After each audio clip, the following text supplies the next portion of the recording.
You ever just feel like flexing for the sake of content? Today's video is two-folded. On one side it's a little update on the Orb Chieftain, and on the other side it's a pretty ranty discussion about Incursion. Heck that mechanic. Before we deep into the topics at hand, as always, if you end up liking the content, be sure to subscribe.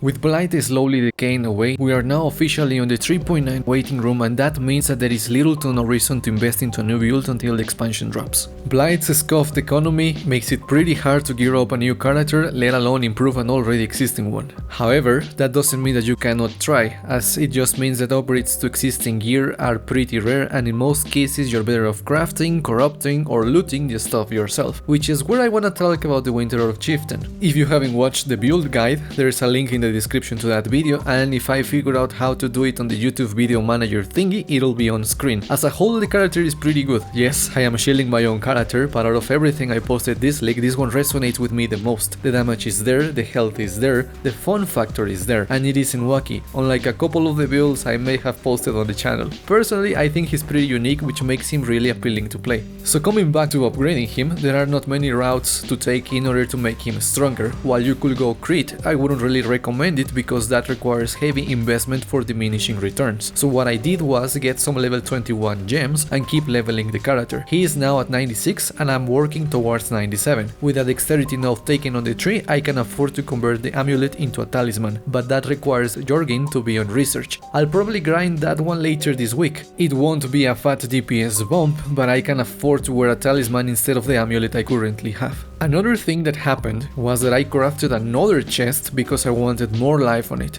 I used pristine and etheric fossils to hit the mods I wanted. But that wasn't it. No, I wanted more bang out of the chest, and for that the only reasonable route was to turbo corrupt the chest at the Temple of Atsuatu. So I don't mean to flex, but no chest got poofed by the temple. Instead, all of the chests that I tried corrupting got white sockets. In a sense, they're all 7-link tabulas with arcane surge intrinsically. That isn't bad at all. Granted, I don't need more than one chest with white sockets, so I put them for trade. And then I got greedy and kept trying to get corruption chambers. I crafted more chests with etheric and pristine fossils because I wanted my double implicits, but the corruption chamber never spawned again. Like, check this shit out, I'm out of alpha missions for yellow and red maps. I grinded, I wanna say 40 plus temples this weekend, and I only saw the corruption chamber 4 times. While that isn't precisely bad, the problem stems from the fact that some rooms are useful, but I couldn't give two shits about the rest of the rooms inside the temple. The currency room, not bad. The chest variety room, fine. Gem room, pretty good. Legion monolith, alright. Atlas room, could be useful. Everything else, trash. Now, let's be honest, you can get juicy stuff out of the other rooms. There is the chance to get very good stuff that can be used in a lot of different builds, but that isn't a guarantee. Just like spawning the corruption chamber, it's all RNG, and in my personal opinion, the temple is the biggest offender when it comes to needless amounts of layers of RNG. You got 12 rooms to upgrade, 3 alpha encounters per map. Every 4 maps you can access the temple if you complete all the encounters in the map. The room upgrading system is erratic, and more often than not I will end up with a temple with multiple tier 2 and tier 1 rooms with little to no tier 3 rooms. In some other cases, the specific room I'm chasing for only appears once out of the 12 encounters. Sometimes it doesn't even show up. And yes, you can use the argument that there is a more efficient method of grinding the temple. It involves ignoring encounters once you get the room you need. As in, the first map rolls the room before the mission is complete, you leave the map and start a new alpha mission. And on the next map, you interact with Alva once or twice hoping for the room to spawn. If it doesn't, you try again. It's a bit tedious and more efficient, but still RNG, and goodness gracious, it requires more patience. But that's not it, because once you get the big money room, corruption rooms are still RNG as heck. Use the Lotus of Corruption on your gear and the outcome may be white sockets, double implicits, nothing, or screw you, I'm gonna eat your shit. And I'm fully aware that I got super lucky that none of my items disappeared into the void.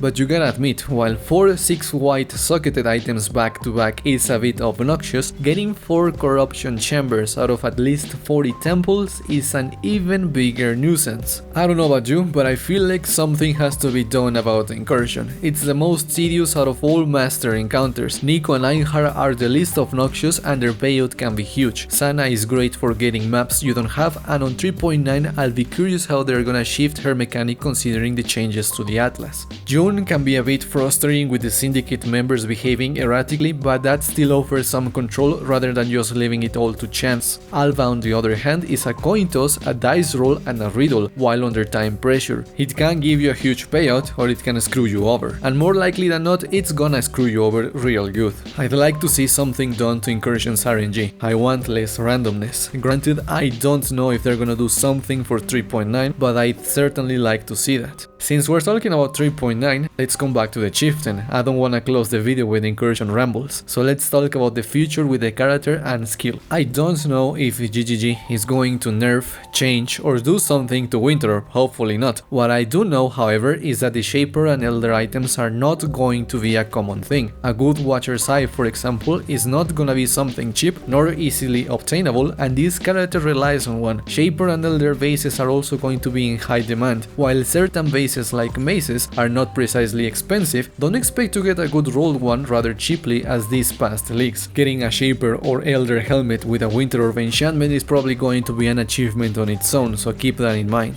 Now, that doesn't mean that you should avoid 100% playing the build. What I want to get you to know is that you probably don't want to play it as the league starter. If you wanna give this a spin, wait until the economy settles down a bit and then try acquiring the gear. But be warned that you'll have to do some changes considering Watcher's Eyes won't be common nor cheap. You'll probably want to use haste instead of hatred and focus some gear into spell, cold or fire damage instead of cast speed. I'm gonna leave a link to the character's POV so that you can save a copy of it and try to fiddle with it once 3.9 is upon us. The rest of the gear is easily obtainable, but I recommend crafting the majority of it, as in the end the character itself is a bit niche and as such some gear is rather specific with the things it needs. But at the same time, I do encourage you to experiment, because one of the coolest things that Path of Exile offers is the ability to let the player go crazy with their build choices. So try new things, fiddle with existing ones and come up with solutions to hurdles or situations that may or may not come up in the near future. It's kinda like real life, but failing here is less punishing than the outside world.